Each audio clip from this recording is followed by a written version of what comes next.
ये हरिजन चौपाल है और इस चौपाल की दशा और दुर्दशा आप देख सकते हैं। ये बाकनेर वार्ड के अंदर है और इस चौपाल का कोई भी रख रखाव ढंग से नहीं है। इसको तो इस तरह से छोड़ दिया गया है जैसे कि बेपरवाह, यानी इसकी कोई परवाह करने वाला नहीं है। आप ये देख सकते हैं शरारती तत्व यहाँ पर चूल्हा भी चलाते हैं, यहाँ पर शराब भी पीते हैं, क्योंकि यहाँ जिस तरह से जो हालात नज़र आ रहे हैं यहाँ, और ये आप ये देख रहे हैं यहाँ पर एक गंद भी पड़ा हुआ है। इस तरह से यहाँ अशरारती तत्वों का अड्डा बना हुआ है। आप ये देख रहे हैं बीड़ी सिगरेट और शराब के गिलास यहाँ पर पड़े हुए हैं और ये पैसा सरकार ने बहुत लगाया है, लेकिन लापरवाही के कारण ये जगह बर्बाद हो रही है। आप ये देख रहे हैं ये जगह जगह फर्श नीचे बैठ चुका है। ये सीढ़ियाँ या कभी भी ये नीचे खोखली हो चुकी है ज़मीन। आप ये देख रहे हैं गंद कितना यहाँ पर है, कोई देखने वाला नहीं है, ना ही सरकार का कोई कर्मचारी यहाँ पर आता है और ना ही कोई देख रेख करने वाला है। ये 2 मंजिला भवन है, आपको हम बता दें, और इसके बारे में हम बात करेंगे। यहाँ पर समाज सेवी है सुंदरलाल खत्री जी, और यहाँ के जो क्षेत्र के जो निवासी हैं उन लोगों से भी बात करेंगे कि ये हालात कब से हैं। आप ये देख रहे हैं ये 2 मंजिला ये समुदाय भवन बनाया गया है। इसे हरिजन चौपाल के नाम से जाना जाता है और ये कौन सी जगह है ये भी हम बातें करेंगे, और क्या इसका सरकार ने कभी। सर नाम क्या है आपका? मेरा नाम एसल खत्री है जी। एसल खत्री जी, ये कौन सी जगह है और ये जो चौपाल है ये चौपाल किसकी है? ये एक्चुअली में क्या है, 20 सूत्री कार्यक्रम कॉलोनी है। 20 सूत्री कार्यक्रम कॉलोनी में जब एक कटी 84 में कटी थी, 1984 में, और 2000 के कौन सी जगह कौन सी उसमें पड़ता है ये? 20 सूत्री कार्यक्रम कॉलोनी ब्लॉक ए बाकनेर गांव सुनारा वाली। 20 सूत्री कार्यक्रम कॉलोनी ब्लॉक ए बाकनेर खसरा नंबर 44 नंबर में है। 192 प्लॉट है इसमें 20 बेड प्रोग्राम के अंतर्गत जी। और इसमें जो है ये 20 बेड प्रोग्राम कॉलोनी के अंतर्गत हरिजन चौपाल के नाम से चौपाल बनाई गई थी। जी। कितने साल हो गए इसको तकरीबन बने हुए? इसको बने हो गए मेरे ख्याल से 17-18 साल के आसपास हो गए। हाँ। तो इसकी कोई देख रेख नहीं करता है कि सरकार की तरफ से कोई कर्मचारी आता नहीं इसको देखने के लिए, या सरकार के कभी कोई अधिकारियों ने आके इसकी जो है देख रेख की है नहीं की है? क्या है कि जब बनवाई थी तो हमने ही इस लेटर पेड पे अपना आर्डर बुक उससे बनवाई थी, बाकी रेजिडेंट वेलफेयर एसोसिएशन की उससे बनवाई थी। लेकिन अब ये जो इसका तो बुरा हाल है, बिल्कुल बुरा ही हाल है, इसका रख रखाव बिल्कुल ख़राब है। और ये जो है अपने चरण सिंह कनेर MLA हुआ करते थे, तो उनके बजट से बनी थी, लगभग 25 लाख रुपए लागत से इसको बनाया गया था। और अब काफ़ी खस्ता हाल है, इसके लिए अब कॉस्पनेस करेंगे दोबारा से कि SC/ST विभाग से इसका पैसा मिले, इसकी रिपेयर हो दोबारा से, और ये जो है ठीक ढंग से लोगों के प्रयोग में आ सके। क्योंकि यहाँ आसपास में जो भी आदमी रहते हैं या परिवार रहते हैं सारे गरीब ही रहते हैं, तो इस महंगाई के दौर में उनके जो प्रोग्राम्स हैं शादियों के छोटे मोटे प्रोग्राम वो भी अब वो यहाँ नहीं कर पा रहे हैं। जी जी। जिससे इनको काफ़ी परेशानी का सामना करना पड़ रहा है। और कुछ लोगों ने मेरे को बताया भी था कि इस तरीके से चौपाल काफ़ी खस्ता हाल में है, इसकी मरम्मत कराई जाए।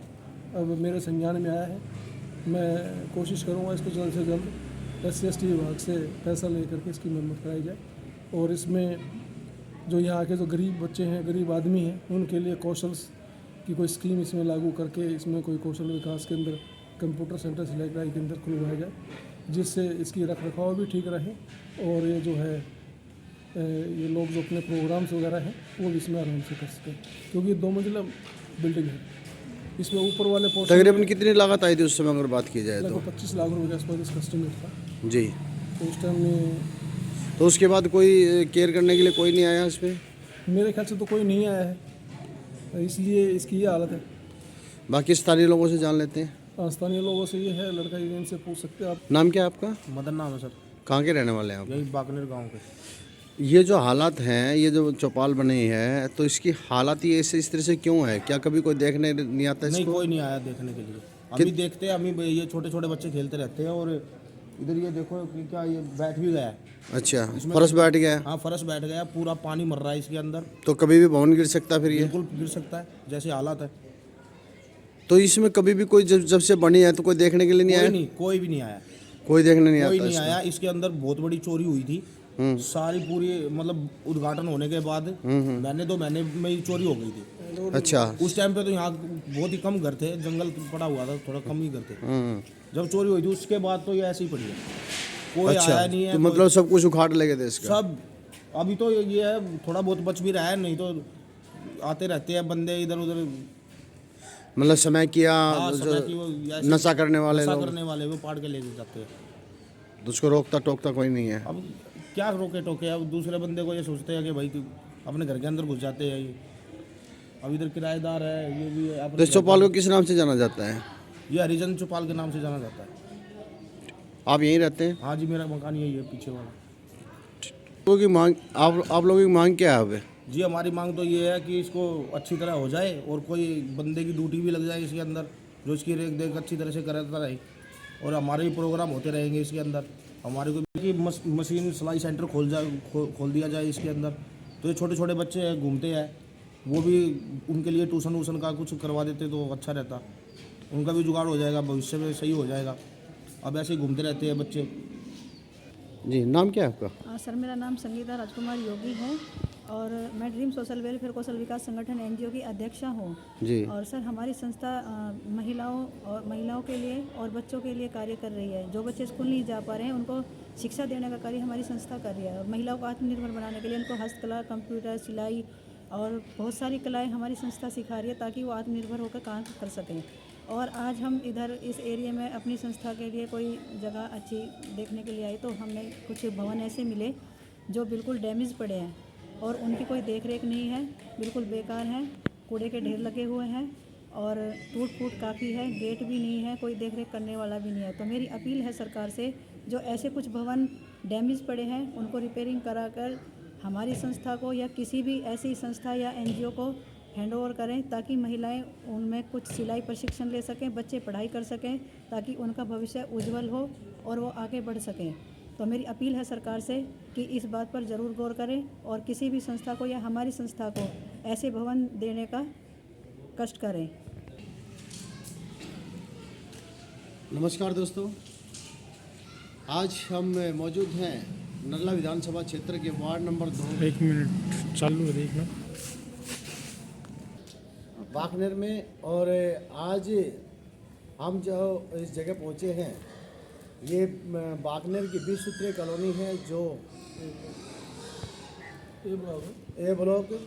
और जो गरीब लोगों को इंदिरा गांधी की तरफ से ये प्लॉट अलॉट किए गए थे 1984 में। और आज अगर मैं बात करूं, यहाँ पर ये हरिजन बस्ती कही जाती है और हरिजन चौपाल इसको बोला जाता है। ये चरण सिंह कंडेरा के समय में, यानी आज से 20 साल पहले ये चौपाल बनाई गई थी और इस पर तकरीबन 25 लाख रुपए उस समय खर्च किया गया था। लेकिन तब से लेके अब तक कोई भी सरकार आई या कोई भी विधायक आया, इस क्षेत्र की तरफ झांकने की जरूरत नहीं की किसी ने, यह आवश्यकता ही नहीं समझी उन लोगों ने। और जिस तरह से यहाँ पर ये इस बस्ती के जो लोग हैं, इनका ये कहना है कि इस चौपाल के अंदर जिस समय काम ये बनी थी उस समय यहाँ पर थोड़ा जंगल हुआ करता था, क्योंकि उसी टाइम प्लॉट काटे गए थे। तो उसी टाइम जो है सरकार ने भी जो है यहाँ पे चीज़ें बना दी और उसके बाद धीरे धीरे करके यहाँ से शरारती लोग यहाँ से सामान चोरी करके ले गए, यानी इसके अंदर कुछ नहीं छोड़ा। यहाँ पर भी बात आती है सुरक्षा की। यहाँ दिल्ली पुलिस की जो सुरक्षा है वो भी कहीं ना कहीं कटघरे में खड़ी होती है और उसके साथ में शुरू होता है फिर यहाँ पर ये जो इतना जो पैसा लगाया गया ये सब बर्बाद है, वेस्ट है ये। क्यों? क्योंकि किसी भी व्यक्ति के काम नहीं आ रहा, ना किसी गरीब आदमी का काम आ रहा है, ना किसी संस्था को अगर ये हैंड ओवर कर दिया जाता तो शायद आज यहाँ पर कुछ बहन बेटियाँ कुछ ना कुछ सीखती, कुछ बच्चे यहाँ से कुछ ना कुछ सीख कर निकलते, और कभी ना कभी किसी ना किसी बहन बेटी की शादी के लिए इसको यूज़ किया जा सकता, इस्तेमाल किया जा सकता, या छोटे मोटे जो कार्यक्रम होते हैं उसमें इस्तेमाल लिया जा सकता था। तो हमारी सरकार से यही डिमांड है, हम ये मांग करते हैं दिल्ली सरकार से कि कृपया करके इस तरफ भी देखें, और ऐसे भवन जो भी हैं क्या कृपया करके उन्हें ठीक से इनकी मेंटेनेंस करें अच्छी तरह से, जो भी मरम्मत है, क्योंकि यहाँ का जो फर्श है बताया जा रहा है कि वो भी बिल्कुल कई जगह जगह से जो है गड्ढे हो चुके हैं, और यहाँ पर इस तरह से बताया जा रहा है कि यहाँ बारिश का जो पानी है वो ज़मीन के अंदर जाता है, तो इस तरह से कहीं ना कहीं इस भवन को भी नुकसान हो सकता है। तो हमारी गुहार है, एक अच्छी तरह से बनाया गया भवन है ये, तो कृपया करके इसके ऊपर अगर थोड़ा सा मेंटेनेंस किया जाए। जिस तरह से भाई सुंदरलाल खत्री जी हैं, SL खत्री जी यहाँ पर RW चलाते हैं, और उसकी देखरेख में ही इस क्षेत्र की समस्या को उठाते, जो आज SL खत्री जी ने हमें बताया कि इस तरह से यहाँ पर एक हरिजन चौपाल है जिसके बारे में सरकार ना सुनती है ना देखती है। तो शायद हो सकता है यहाँ के जो नेता हैं वो अंधे गूंगे और बहरे हो चुके हैं, जिनको ये चीज़ें नज़र नहीं आती। नहीं तो अभी कुछ समय पहले ही MCD के चुनाव गए हैं, तो उस समय भी उन लोगों ने घूम कर देखा होगा। उससे पहले विधानसभा के चुनाव हुए थे, उसमें भी उन लोगों ने घूम कर देखा होगा। लेकिन सिर्फ चुनाव जीतने तक की बात होती है, चुनाव जीतने के बाद सब भूल जाते हैं। तो हमारी ये मांग है दिल्ली सरकार से कि कृपया कर और SC/ST बोर्ड से भी, चाहे दिल्ली सरकार का या भारत सरकार का है, वो भी कृपया करके इस तरफ ध्यान दें, और इस तरह की जितने भी भवन हैं उन सभी को का अच्छी तरह से दोबारा से मेंटेनेंस करें, उसकी मरम्मत कराएं, और किसी ऐसी संस्था को सौंप दिया जाए जो बच्चों के स्किल डेवलपमेंट में भागीदार बन सके। तो बने रहिए टैलेंट ऑफ इंडिया के साथ।